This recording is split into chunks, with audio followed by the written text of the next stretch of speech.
Welcome to the Nightly News. Today was the start of a crusade between the Holy Roman Empire and the Muslims over the Holy Land. What was the reason for this to start? Well, Western Europe responded to the Pope Urban II's plea to go to war against the Muslim forces in the Holy Land.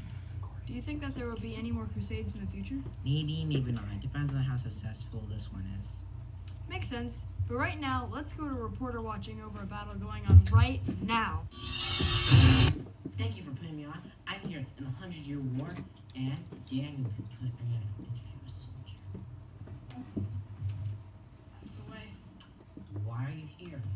Well, since I'm a young noble, obviously, it's a good way for me to gain power in general. Who funded you? Well, wealthy merchants funded me so that they could gain access to the trade routes through Asia. Are you tired of your soldiers dying in battle? Well, we've got the thing for you. Instead of peasants fighting in your battles, get knights personally trained just for you.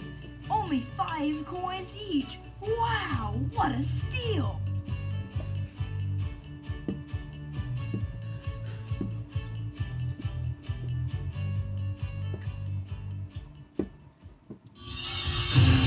Back from our sponsors, we bring you the huge debate between King Henry and Pope Gregory.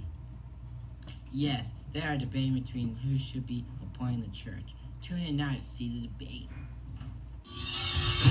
Starting off, as Holy Roman Emperor, King Henry IV has a better right to appoint church officials.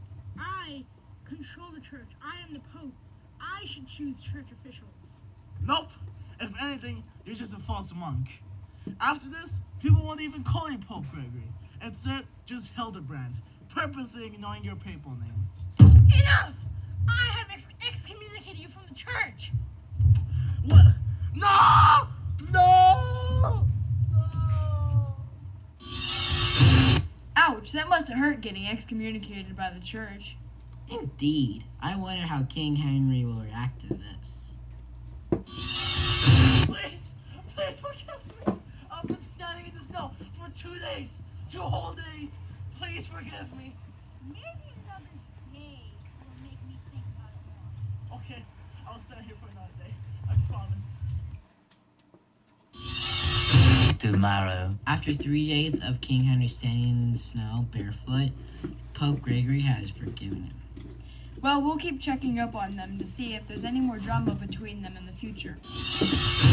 Enemies quickly and quietly with the longbow. Bend it back, attach a string, and boom, you got an instant deadly weapon. Let's see it in action right now. Look at this accuracy for only 15 coins. Wow, that's amazing. Welcome back to the Nightly News. This evening in the fall of 1347, we have been hearing some really horrible news. What's with all the fleas? Never mind. We have heard reports that a Black Death plague has been spreading like wildfire. It apparently started around Asia and traveled by way of merchants and traders traveling along the Silk Road on their way to Europe.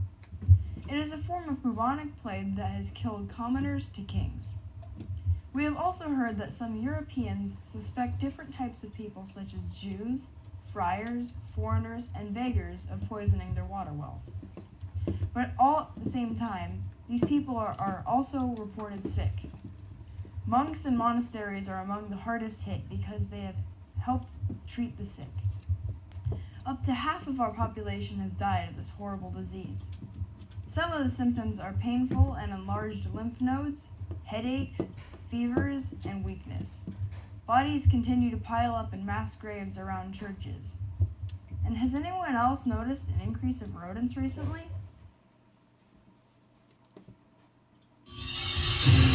Hello, thank you for bringing me to the scene.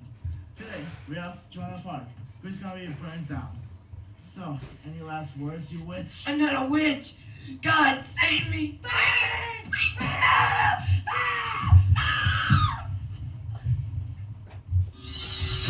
Sir King John has once again arrested somebody for having a clean face. Yep, here's footage of King John telling General Patrick to arrest this innocent man. General Patrick? You see that man over there with the clean face? Yeah, go arrest him. Because he has a clean face, I just said. Come on, you're under arrest. No.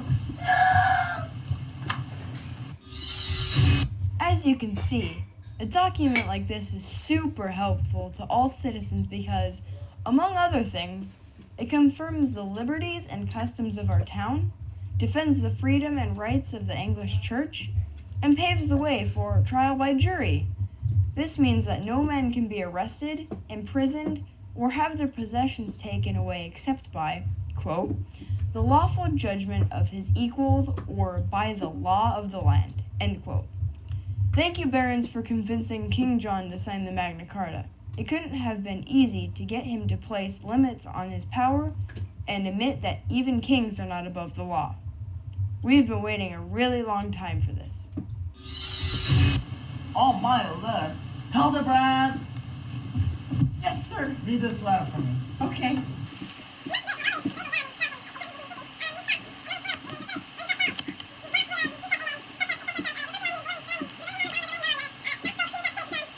Oh my, an invitation to Runnymede near Windsor? How can I not come? Oh man, this is such a great deal, am I right? Yeah, indeed. But there's a slight problem. What's that?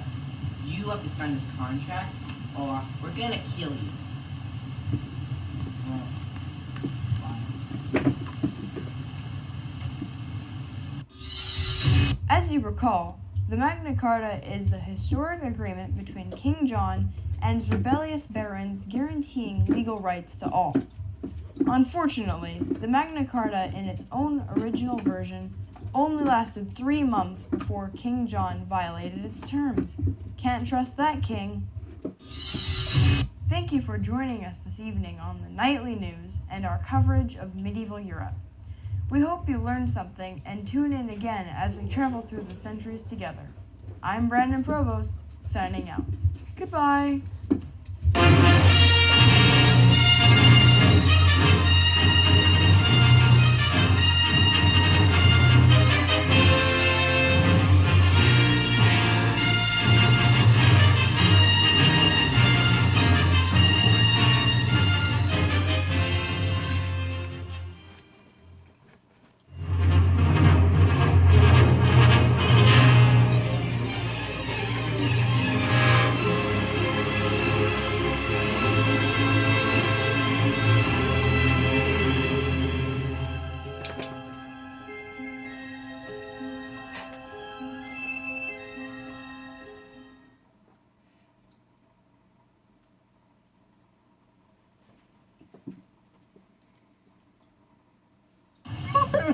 This is Hi,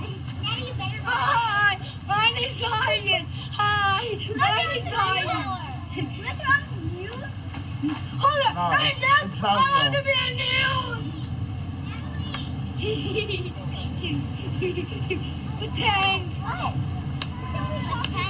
You know what? I'm not actually news.